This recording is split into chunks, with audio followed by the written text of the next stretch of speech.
Kryetari i nismës Thuri Endri Shabani në një prononcim për CNA ka folur për situatën në Bashkinë e Tiranës dhe nëse partia e tij do të kandidojë një emër për kryetar. Shabani, i cili është edhe pjesë e Këshillit Bashkiak të kryeqytetit, tha në reagimin e tij se fillimisht pret të procedohet me shkarkimin e kryetarit aktual Erion Veliaj, kërkesë që Shabani e ka bërë që në shkurt të këtij viti. Unë jam antar i Këshillit Bashkiak dhe unë pres që antarët e tjerë të Këshillit Bashkiak të procedojnë me kërkesën që unë kam bërë që në shkurt të këtij viti për të shkarkuar kryetarin e bashkisë. Mbasi të shkarkojmë kryetarin e bashkisë, shpallën zgjedhjet e parakoshme, pasi do kemi kohë të diskutojmë cilët do jetë roli jonë si nisma, kush do jenë kandidatët e tjerë. Por për këtë moment na duhet të sigurohemi që kemi zgjedhje, sepse është ende e paqartë pse është shtyr kaq shumë.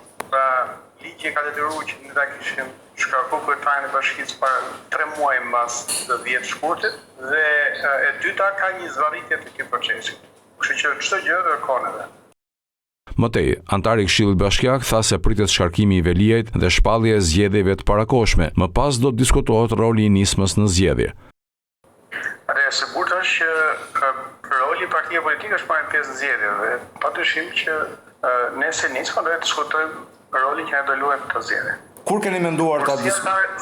Si antar i Këshillit Bashkiak, për mua është e rëndësishme që bashkia të mos jetë pa një kryetar bashkie. Edhe është e papranueshme që për 7 muaj Qeveria e Shqipërisë është lënë pa një kryetar bashkie. Edhe një herë në javën që vjen ka një mbledhje normale të partisë dhe diskutojmë edhe rolin që do luajmë këtë zgjedhje.